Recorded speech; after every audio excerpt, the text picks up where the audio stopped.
Inilah Radio Republik Indonesia. RRI, Radio Tangga Bencana COVID-19.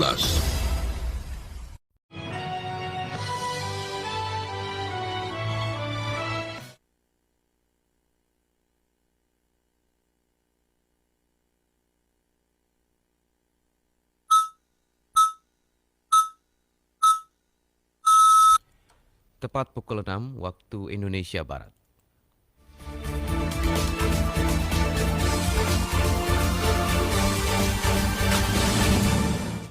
Dari Tanjung Pinang, Provinsi Kepulauan Riau, Radio Republik Indonesia Tanjung Pinang menyampaikan warta berita daerah.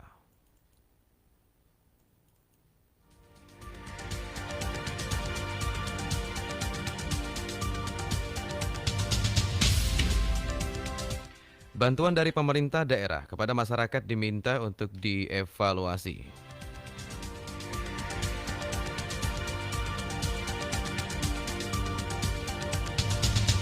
Masyarakat nelayan diimbau tidak perlu khawatir ketika turun melaut.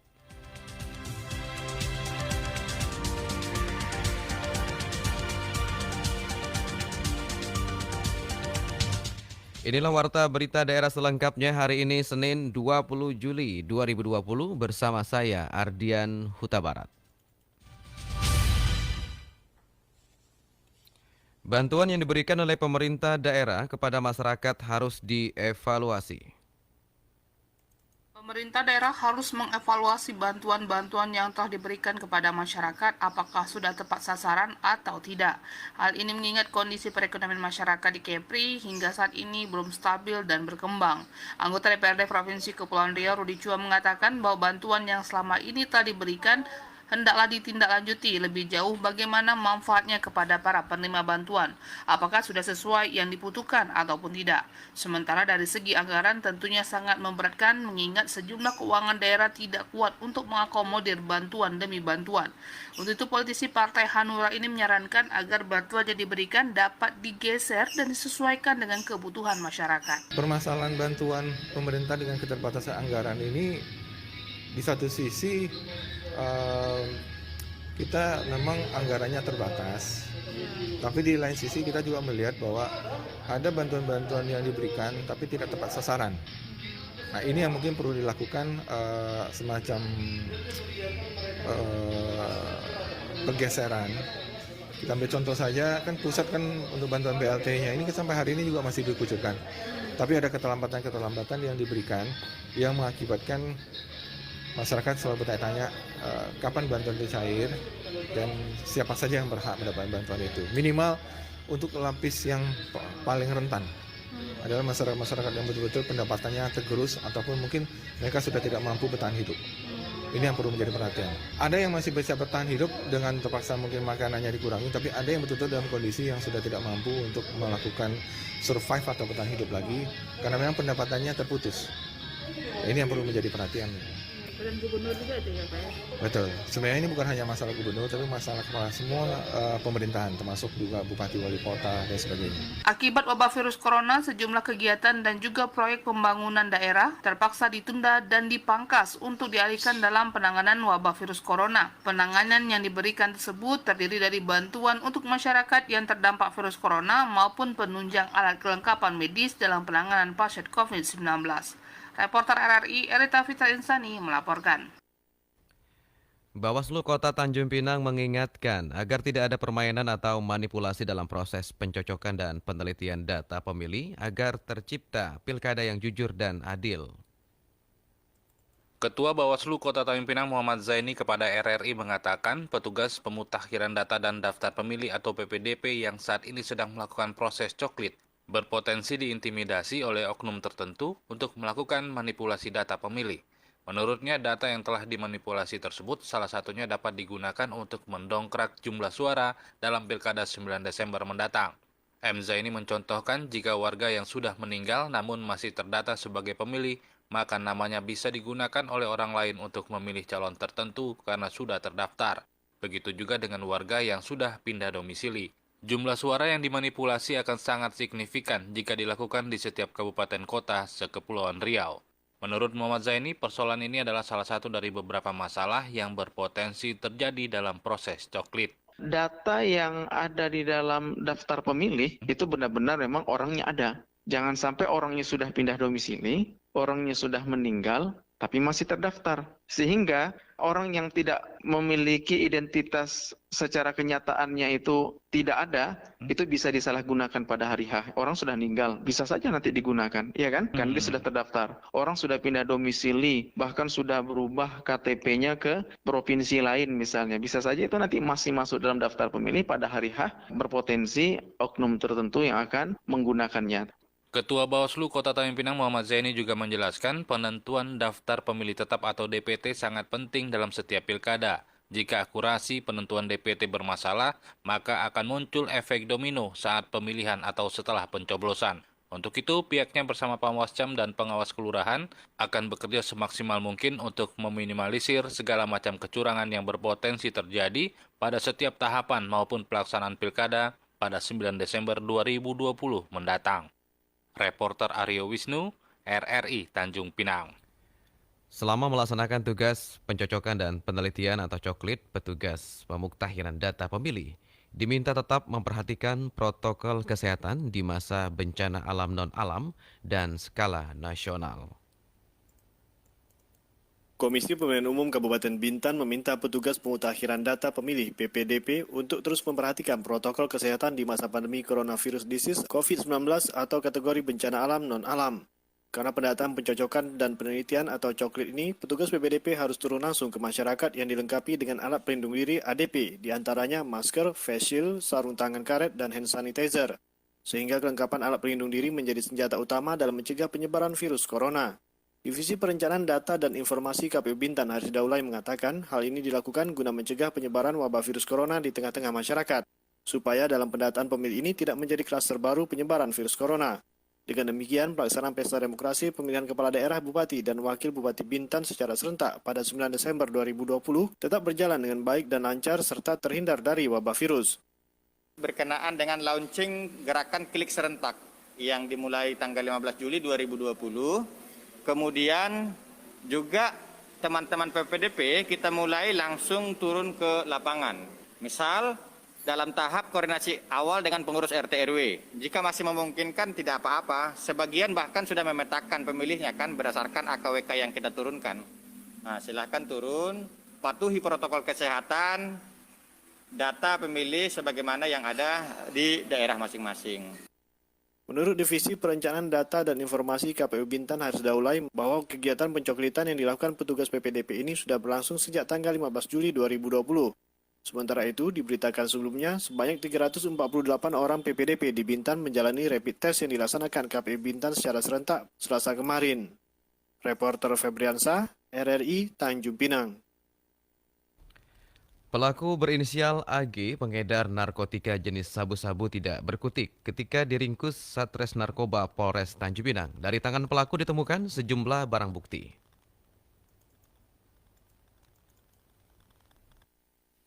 Pelaku berinisial AG, pengedar narkoba jenis sabu-sabu, ditangkap di Jalan Bukit Cermin, Kecamatan Tanjung Pinang Barat. Penangkapan AG bermula saat pihak kepolisian menerima informasi dari masyarakat yang curiga dengan gerak-gerik tersangka karena rumah kontrakan yang ia tempati sering terjadi transaksi narkotika. Kasat Res Narkoba Polres Tanjung Pinang, AKP Rodi Burunguju kepada RRI mengatakan mendapatkan informasi itu, pihaknya langsung melakukan penyelidikan hingga akhirnya dapat meringkus tersangka AG.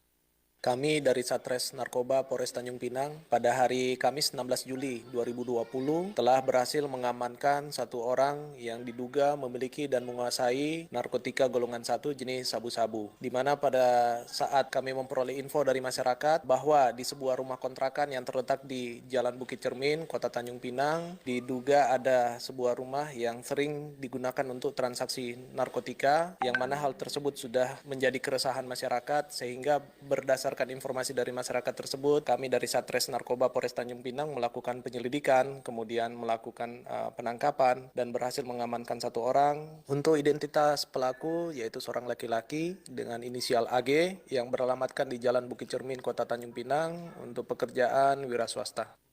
Saat digeledah dari tangan tersangka dan lokasi penangkapan, petugas mengamankan sejumlah barang bukti berupa 2 paket narkotika golongan 1 jenis sabu dengan berat kotor 0,44 gram, alat isap sabu atau bong, dan 1 buah HP merek Nokia. Kasat Narkoba mengatakan pelaku akan dijerat dengan pasal 114 ayat 1, 112 ayat 1, Undang-Undang Nomor 35 Tahun 2009 tentang narkotika dengan ancaman pidana di atas 4 tahun. Dan pada saat kami melakukan penggeledahan, kami menemukan barang bukti diantaranya 2 paket kecil narkotika jenis sabu dengan berat kotor 0,44 gram. Kemudian bersama yang bersangkutan juga kami temukan 1 buah alat hisap atau bong, kemudian 1 buah handphone. Untuk pelaku sejauh ini kami duga sebagai pengedar, namun untuk pembuktiannya masih terus kami telusuri untuk mengungkap jaringannya. Untuk sementara ini pelaku kami jerat dengan pasal 114 ayat 1 dan 112 ayat 1 dengan ancaman pidana di atas 4 tahun.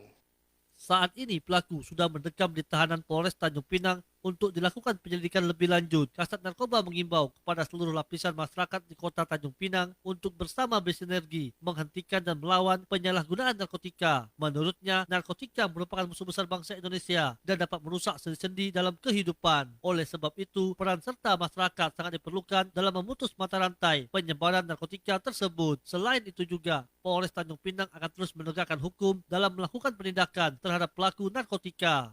Reporter Rizpan Badrian, RRI Tanjung Pinang. PLT Gubernur Kepulauan Riau masih menunggu hasil evaluasi kinerja sejumlah pejabat di lingkungan Provinsi Kepri yang dilakukan oleh Sekda Kepri sebagai tim Baperjakat Kepulauan Riau. PLT Gubernur Kepulauan Riau Isdianto mengatakan dirinya masih menunggu hasil evaluasi kinerja sejumlah pejabat lingkungan Pemprov Kepri yang dilakukan oleh Sekda Kepri sebagai tim Baperjakat Kepri. Hal ini dilakukan menjelang rotasi dan mutasi sejumlah jabatan yang kosong di beberapa organisasi perangkat daerah. Dirinya juga mengatakan bahwa evaluasi dilakukan oleh tim Baperjakat tersebut berlaku kepada para pejabat mulai dari eselon 2, 3, dan 4. Jika hasil evaluasi itu menunjukkan kinerja yang buruk, maka pejabat bersangkutan akan diganti dengan SDM yang kompeten. Evaluasi tersebut menyusul rencana PLT Gubernur Kepulauan Riau akan merombak struktur pejabat di lingkungan Dinas Pendidikan Provinsi Kepulauan Riau. Ya, nanti saya tanyakan dengan Pak Sekda, sampai sejauh mana sudah evaluasi itu. Ya kan, saya lihat dulu, nanti tentu saya akan baru bisa beri jawaban. Karena kemarin saya serahkan Pak Sekda untuk dipelajari bersama ya persoalan sebenarnya dan sampai sejauh mana sudah tindakan yang dilakukan. Nanti mungkin baru saya berikan jawaban itu. Iya 2, 3, 4, tapi memang mengisi kekosongan saja. Sementara itu, Sekretaris Daerah Provinsi Kepulauan Riau Tengku Said Arif Fadilah belum lama ini juga mengatakan bahwa dirinya mengaku mendapat perintah oleh PLT Gubernur Kepulauan Riau untuk melakukan evaluasi. Dikatakannya juga bahwa soal rencana rotasi itu merupakan hak prerogatif PLT Gubernur Kepulauan Riau sebagai pejabat pembina kepegawaian. Jika kinerja para pejabat yang saat ini menduduki suatu jabatan kurang baik, maka rotasi jabatan salah satu langkah tepat untuk penyegaran. Erita Fitra Insani melaporkan. Selain pandemi virus corona COVID-19, kasus demam berdarah denggi DBD juga menjadi perhatian khusus pemerintah Kota Tanjung Pinang. Dinas Kesehatan Kota Tanjung Pinang mencatat sudah 148 kasus yang terjadi sepanjang tahun 2020 ini. Dinas Kesehatan Kota Tanjung Pinang mencatat sejak bulan Januari hingga awal Juli 2020 sebanyak 148 kasus demam berdarah denggi terjadi di Kota Tanjung Pinang, di mana kasus tertinggi terjadi pada bulan Januari dengan 55 kasus, kemudian sempat turun di bulan-bulan selanjutnya, lalu naik kembali di bulan Juni dengan 31 kasus, dan di awal Juli ini sudah terjadi 9 kasus DBD. Demikian disampaikan Kepala Dinas Kesehatan Pengendalian Penduduk dan Keluarga Berencana Kota Tanjung Pinang, Rustam. Menurutnya, jika dibandingkan dengan data tahun 2019 lalu, jumlah kasus DBD di Tanjung Pinang sementara ini mengalami penurunan sekitar 15%, di mana pada semester awal tahun 2019, kasus DBD mencapai 172 kasus, sedangkan pada 7 bulan pertama di tahun 2020 ini baru terjadi 148 kasus. Rustam menjelaskan saat ini terdapat 4 wilayah yang angka DBD-nya tertinggi di Kota Tanjung Pinang, di antaranya Kelurahan Batu 9 dengan 22% dari total kasus, diikuti Kelurahan Pinang Kencana sebanyak 11%, Kelurahan Air Raja 9%, dan Kelurahan Kampung Baru 9% dari total kasus. Mohon dukungan dan bantuan dari seluruh masyarakat untuk memastikan tidak ada berkembang biak jentik nyamuk di lingkungan rumah masing-masing. Kalau semua rumah seperti itu, insya Allah lah Tanjung Pinang ini kita bisa menekan kasus DBD sampai rendah. Salah satunya untuk kontainer bak-bak besar yang tidak mungkin dikuras setiap minggu. Tentunya ini kita bisa berikan bubuk abate, yes. 200 liter itu 2 sendok makan, ya cukup bisa melindungi selama 3 bulan. Kepala Dinas Kesehatan Pengendalian Penduduk dan Keluarga Berencana Kota Tanjung Pinang, Rustam, menambahkan, di tengah merebaknya pandemi COVID-19, masyarakat juga diminta untuk tidak menyampingkan ancaman wabah penyakit lain yang tak kalah serius seperti demam berdarah denggi, sebab penyakit ini juga salah satu penyakit yang bisa menyebabkan kematian. Reporter Aryo Wisnu, RRI Tanjung Pinang. Masyarakat berharap pemerintah Kabupaten Bintan menambah 3 bulan lagi bantuan langsung tunai bagi masyarakat terdampak virus corona. Masyarakat di 3 kecamatan di Kabupaten Bintan, Kepulauan Riau mengusulkan agar pemerintah kabupaten menyalurkan kembali bantuan langsung tunai BLT untuk 3 bulan ke depan di masa wabah coronavirus disease atau COVID-19. Hal tersebut disampaikan Ketua Komisi 2 DPRD Kabupaten Bintan Vivian Sumanti dari Partai Golkar saat melakukan reses tahun 2020 masa sidang 2 DPRD Bintan. Dikatakan usulan tambahan BLT ini karena masih banyak masyarakat yang terdampak COVID-19. Di antaranya suami atau istri yang terkena pemutusan hubungan kerja, PHK maupun yang dirumahkan. Karena penyaluran BLT yang sudah berlangsung hanya untuk 3 bulan yang lalu. Sampai hari ini kan belum pulih ekonomi kita, jadi masih banyak anak-anak mereka, suami mereka atau istri mereka yang berhenti gitu kan. Jadi harapannya kalau bisa kita menambah bulan BLT karena itu sangat membantu. Yang kedua, mereka mempertanyakan tentang program kegiatan kemarin yang sudah diusulkan, kok belum dilaksanakan. Misalnya kan hasil reses yang tahun 2019 kemarin kan udah kita realisasikan. Misalnya kita ada perbaikan sekolah atau paving block, tapi sekarang kan belum dilaksanakan karena ada beberapa kegiatan yang terpaksa untuk kita pending karena program ini untuk menadalakan masa COVID. Kemudian masyarakat Desa Pengujan Kecamatan Teluk Bintan mengusulkan untuk pembangunan jalan. Menurut Vivian Sumanti, aspirasi masyarakat tersebut akan ditindaklanjuti agar dibahas bersama DPRD dan pemerintah kabupaten semoga terrealisasi di tahun 2021. Karena untuk pembangunan infrastruktur itu disesuaikan dengan anggaran daerah yang kini banyak dialihkan untuk pencegahan penyebaran virus corona. Contoh jalan yang belum selesai, kemarin udah pernah dibuat untuk diteruskan. Misalnya di Desa Pengujan, itu kan ada jalan penghubung yang sangat dibutuhkan masyarakat yang masih belum full. Tentu kita menampungnya dan masukkan dalam aspirasi reses. Yang mudah-mudahan tahun 2021 mereka pun mengerti karena kan buktinya ada. Salah satunya adalah kita memberikan BLT untuk 44.132 KK dan mereka paham dan insya Allah mereka terus berdoa kita lah mudah-mudahan COVID cepat berlalu. Politisi Partai Golkar yang memasuki 3 periode di DPRD Bintan ini melakukan reses di daerah pemilihan 1, meliputi Kecamatan Teluk Sebong, Teluk Bintan, dan Kecamatan Gunung Kijang, berlangsung dari tanggal 13 hingga 18 Juli 2020. Reporter Febriansah, RRI Tanjung Pinang. Nelayan Indonesia, khususnya di Kepulauan Riau, diimbau tidak perlu khawatir melaksanakan aktivitas menangkap ikan terkait adanya konflik di Laut Natuna Utara. TNI AL akan selalu hadir untuk menegakkan hukum dan kedaulatan di laut.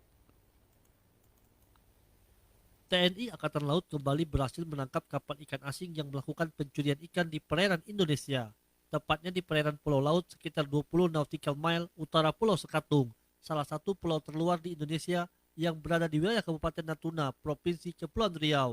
Penangkapan 2 kapal ikan asing berbendera Vietnam ini dilakukan oleh KRI Yosudarso 353 dalam operasi rutin pengamanan Laut Natuna Utara. Komandan Gugus Tempur Laut Komando Armada 1 Laksamana Pertama TNI Didong Rio Duta melalui Kepala Dinas Lantam 4 Mayor Marinir Saul Jamblay mengatakan penangkapan dilakukan setelah keberadaan kapal terdeteksi oleh radar KRI Yosudarso dan posisi kedua kapal tersebut diketahui sangat dekat dengan pulau laut. Saat dilakukan penangkapan, kedua kapal yang total anak buah 10 orang itu tengah melakukan aktivitas menangkap ikan.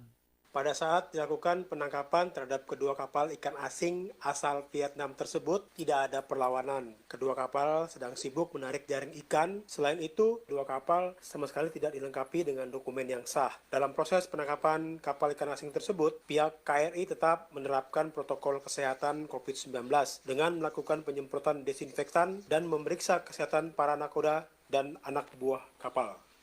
Guna penanganan lebih lanjut, nakoda dan ABK beserta barang bukti diserahkan ke Lanal Ranai. Selanjutnya, nakoda dan ABK sudah diamankan di rumah detensi Lanal Ranai guna pemeriksaan dan penanganan lebih lanjut. Mayor Marinir Saul mengatakan penangkapan kapal ikan asing Vietnam oleh TNI AL melalui Guspurula Kol Armada 1 merupakan yang ketiga kalinya terjadi di perairan Natuna dalam waktu 1 bulan terakhir. Menyikapi masih maraknya terjadi pencurian ikan dan adanya konflik di Laut Natuna Utara, Mayor Saul menegaskan agar nelayan Indonesia, terutama nelayan Natuna, untuk tidak perlu takut atau khawatir dalam melaksanakan aktivitas menangkap ikan. TNI AL akan selalu hadir di laut untuk menegakkan hukum dan kedaulatan di laut serta memberi rasa aman kepada para pengguna jasa di laut. Reporter Rizpan Badrian, RRI Tanjung Pinang.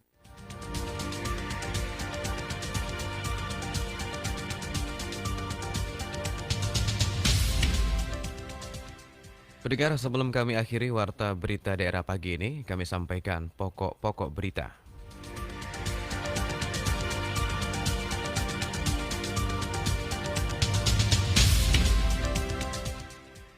Bantuan dari pemerintah daerah kepada masyarakat diminta untuk dievaluasi.